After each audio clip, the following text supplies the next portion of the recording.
Oop. That's not a good idea. Hello. Welcome to Weevolution in the studio live. Number 2, take 2. So, good morning, good afternoon, good evening to you, depending on where in the world you are. I am coming to you live in my studio. I'm just coming to you where I'm at on this project. Hopefully you'll be able to hear me okay. You can probably tell I'm pretty far away from the camera, so I won't be able to read comments necessarily while I'm doing this, but please do comment, let me know you were here, and I will read back through the comments when we're done. So, if you are an experienced weaver who warps back to front, you can probably tell exactly what I'm doing. If you are not very experienced with back to front warping, then you may have no idea what is going on here. So I just want to start with a big shout out to Laura Fry, who is the person who brought this method to my attention on Weevolution a number of years ago. It may have even been before I owned Weevolution. I'm not sure. But I am winding on this long, I think I've got like 8 meters on the loom. I have to check my project notes on Weevolution. But yeah, I've got a quite long warp that I'm getting ready to wind on the loom. And so it'll be, once I get what I'm cranking, it probably will be a little bit loud. Hopefully I'll be louder than it is. But this process of using this particular contraption is what we call a trapeze. There is also, I have the other version, which is mounted in my ceiling and the other part of my studio. They pretty much work exactly the same. You have a way of weighting your warp as you wind it on, and these weights replace what is commonly referred to as the crank and yank method. So prior to me stumbling across Laura Fry's post on Weevolution, however many years ago, it probably would have taken me, well, I don't think I ever did a warp this long before that, because the crank and yank method is a bit tedious for me. And so I was not putting on this long of warp. I was probably put on maybe 3 or 4 meter long warps before I came across this. And now I do not hesitate to put on like an 8 meter warp. Like, it's just not, it is not a thing for me. So I'm gonna get to it. So I have all my chains weighted. One of the things I do a little bit differently. Oh, whoops. I don't quite have my work going around the loom the right way. So take that tension off and fix that. And in fixing it, I will show you one of my favorite things about Swedish looms.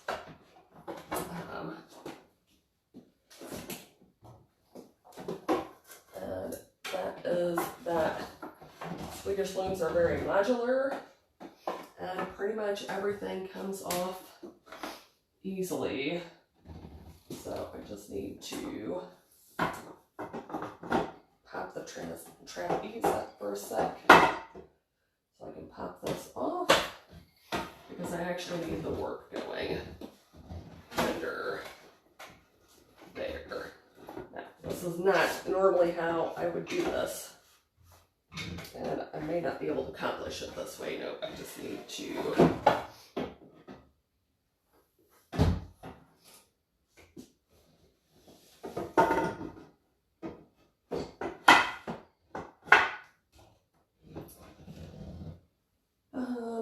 let's see. So I just need to take the weights off for a sec.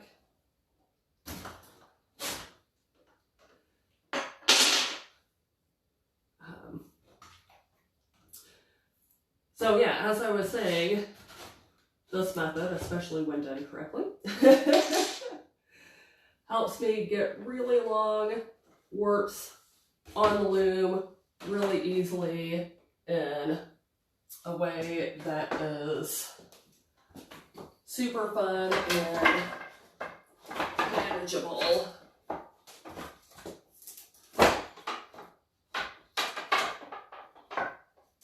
And normally not so fussy.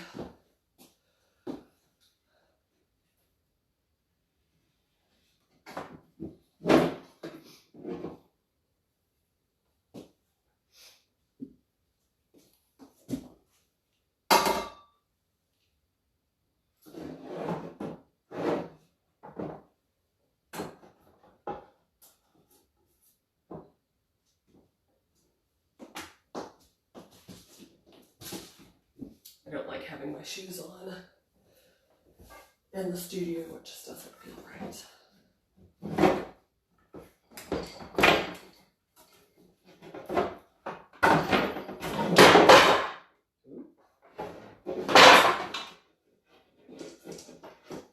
I promised you this would be loud.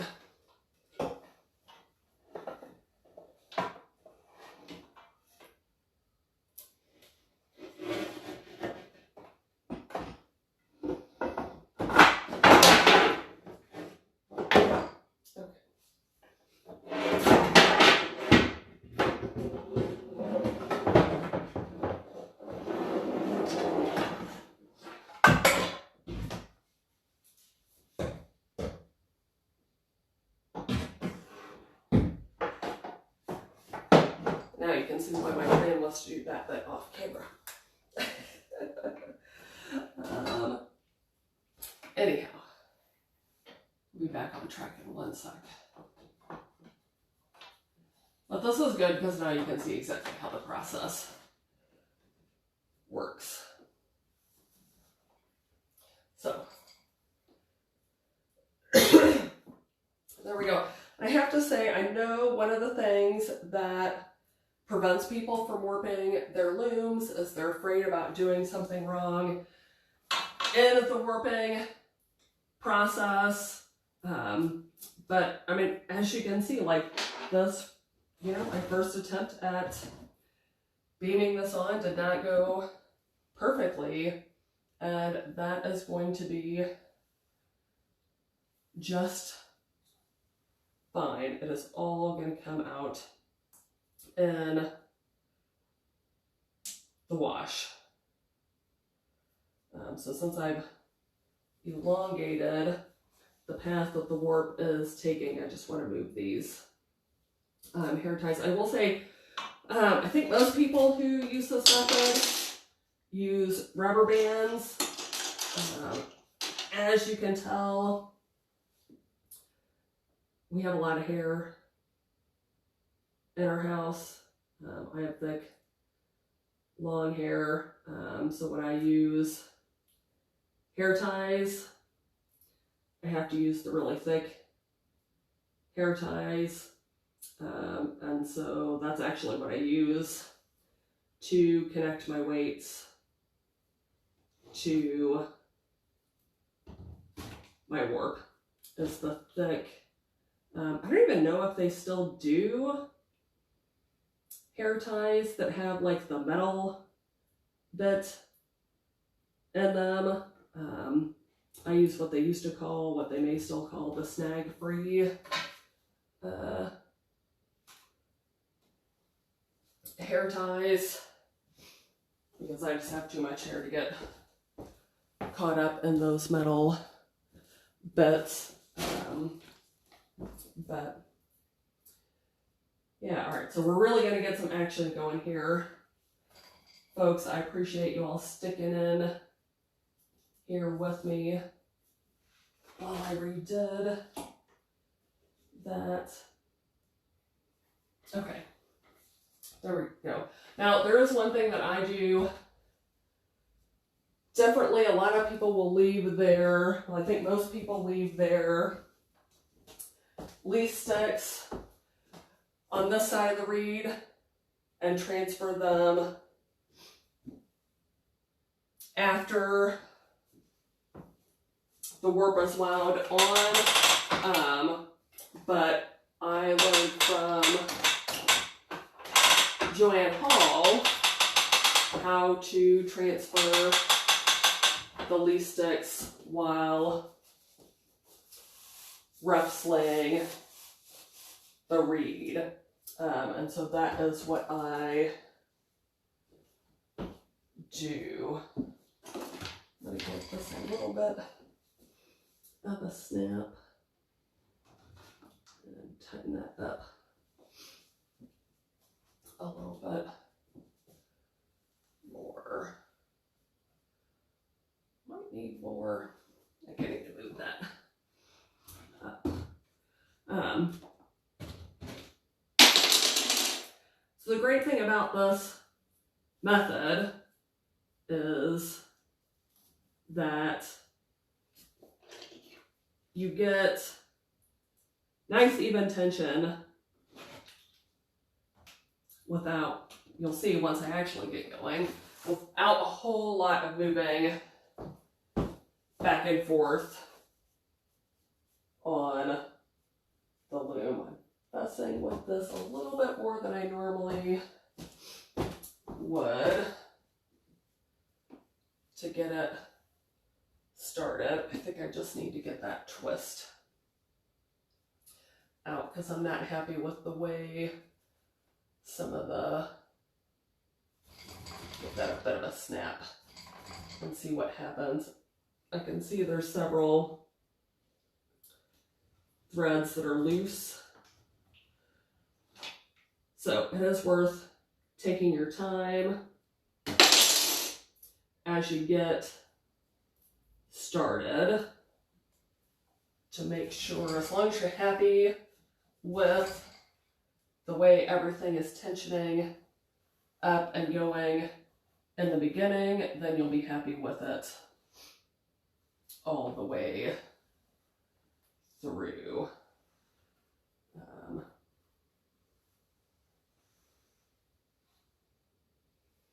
Just gonna try and untwist that. This is my first time working with cotton, with this cotton at this length. I've worked with this cotton a little bit before. In fact, I have some as a warp for a Samatum project that I actually have on the loom that's holding the phone up. But I have never actually worked with cotton in this width or length before.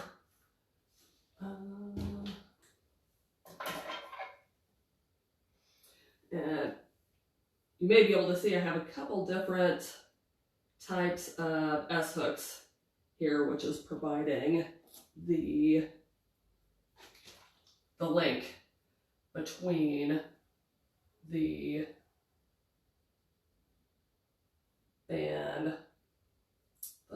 oh, you know what? I bet this hair tie was used once already and has stretched out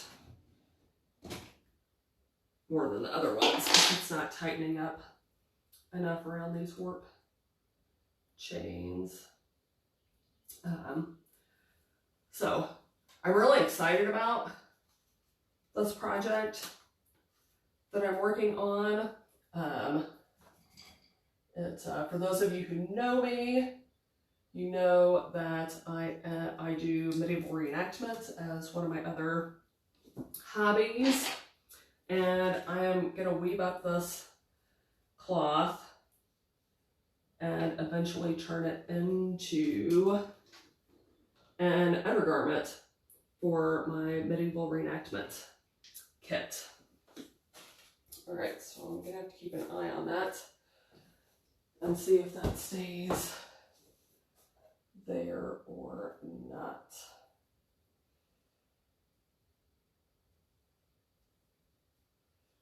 Okay, so I did just find one thread that for some reason is not attached to the back beam. So I'm just going to take a moment to fix that.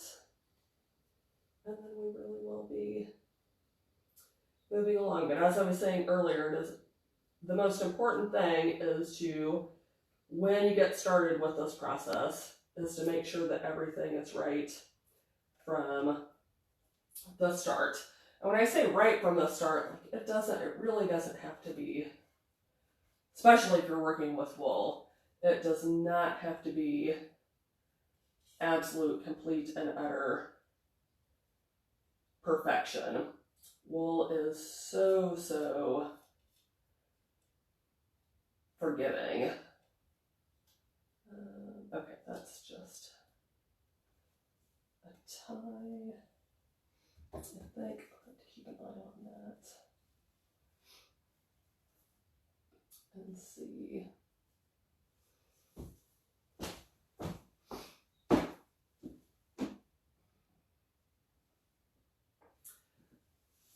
Let's see, it looks like maybe I have a couple more lax threads here, so I just want to troubleshoot those before I get going and find out what's going on there.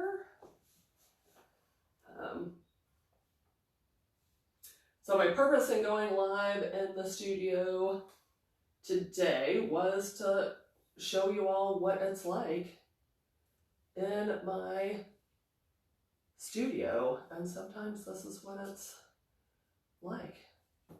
Sometimes it is figuring things out and taking it slow. Sometimes it's zooming right along, and sometimes it's going at the pace that the warp excuse me, that the warp wants to go.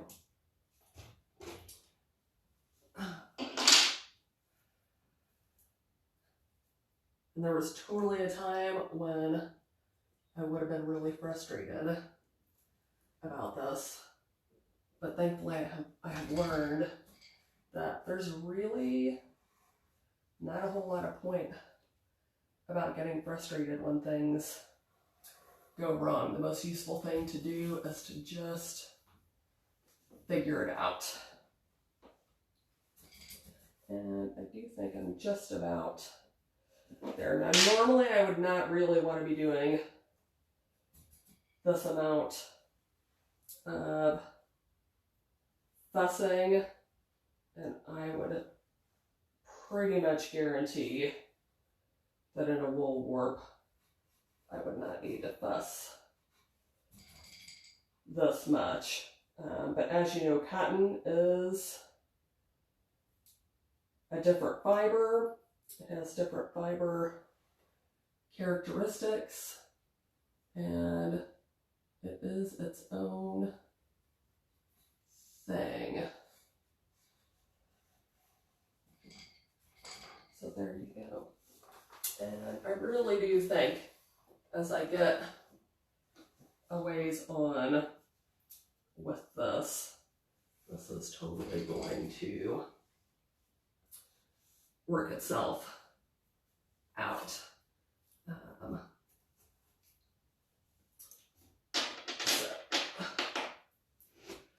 Cool. So I hope you all are visiting weevolution.com regularly. I hope you're interacting there. We've got some really cool discussions going on. If you ever have questions about problems that you encounter, it is always a great place to go with questions.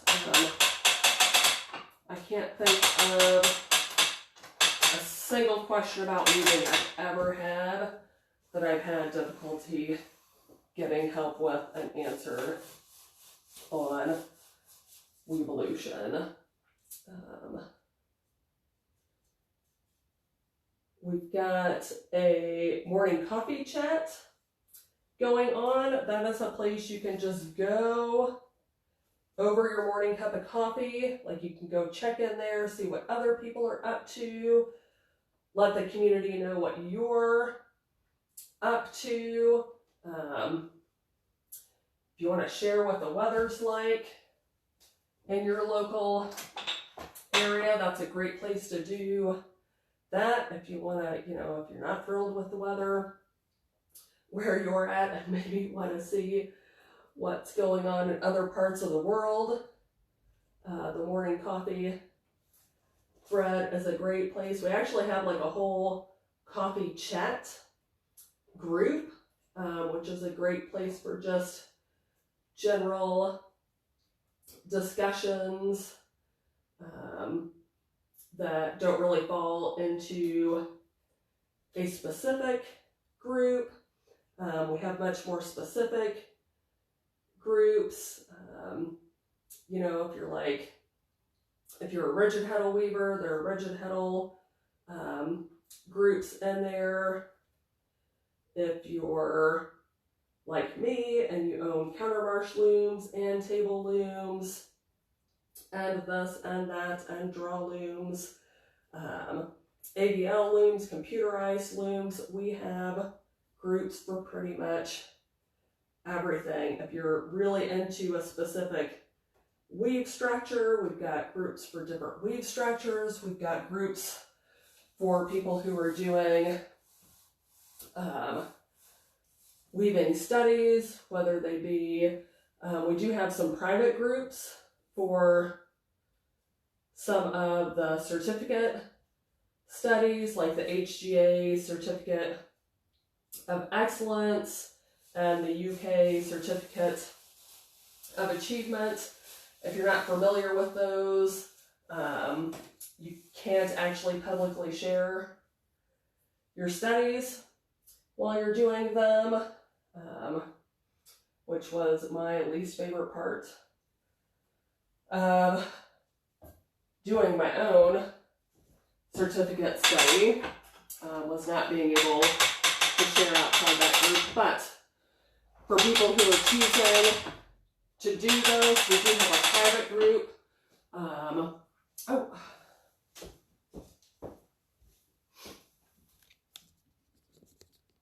Oh my gosh, folks. I'm so sorry. I don't know how long ago that happened. So I'm just gonna pop and see. I don't think I can actually, I have a lot to learn about this, so I appreciate you all bearing with me. So I can see that I do still have people here. Thank you for being here. I can't actually see who you are, and I hope the camera wasn't like down at the ground for too long. But yeah, if you are doing one of those studies, you can email me at webmaster@weevolution.com, and I can pop you in that group.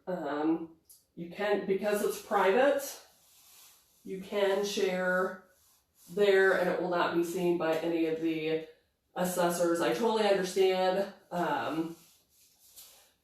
you know, why the stipulation for those certificate studies is to not publicly share your work, because everybody wants to ensure that the work is being evaluated just on the work, and not based on who completed the work. And that is a great way to ensure the evaluation is absolutely 100%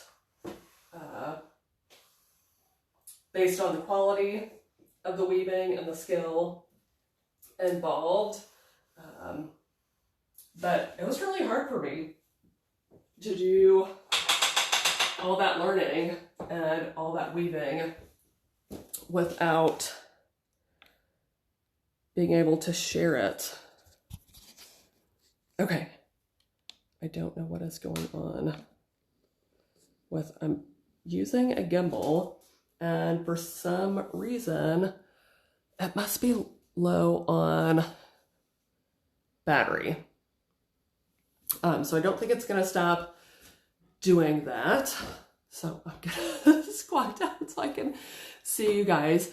I'm not sure I have another stand that I can put the camera on. So, yeah, so please do hop on Weavolution. Oh, great, there are more people coming in. Awesome, awesome.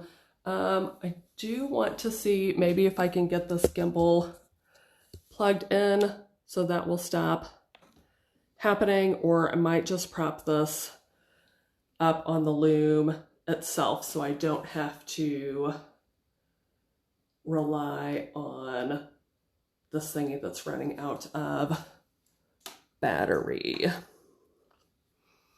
Okay, so bear with me, folks.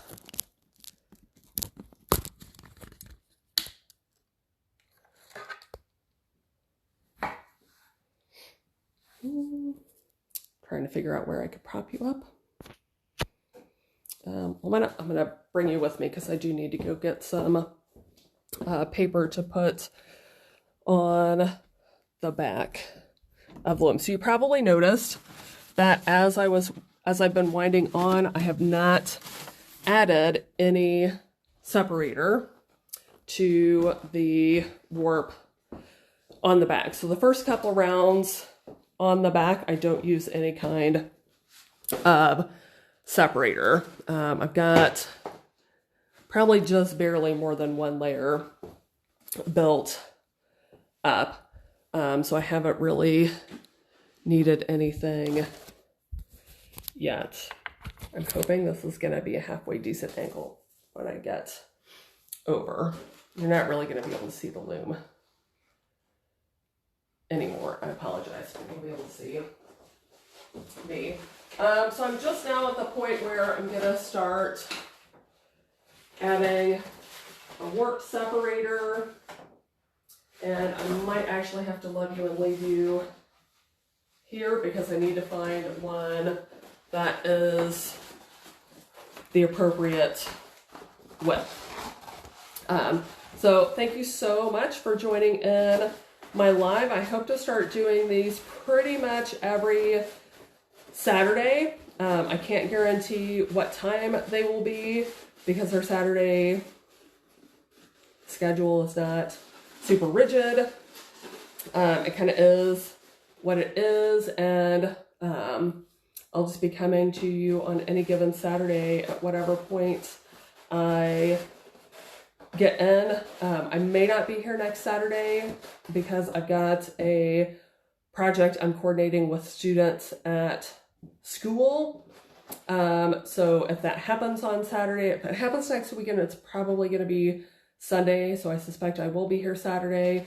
And then in the UK, the late bank holiday weekend, or the holiday weekend in the US, I will not be here in the studio on that Saturday because we have a medieval reenactment event where I will be taking my hand-woven linen tape and I will be hanging out in some 7th century Persian garb, and I will probably be sat around with a few local friends here in our medieval kits, and I will be sewing away on that linen tape, sewing it into the hems of the hand-woven wool robe that I'm using that linen tape to finish the seams on.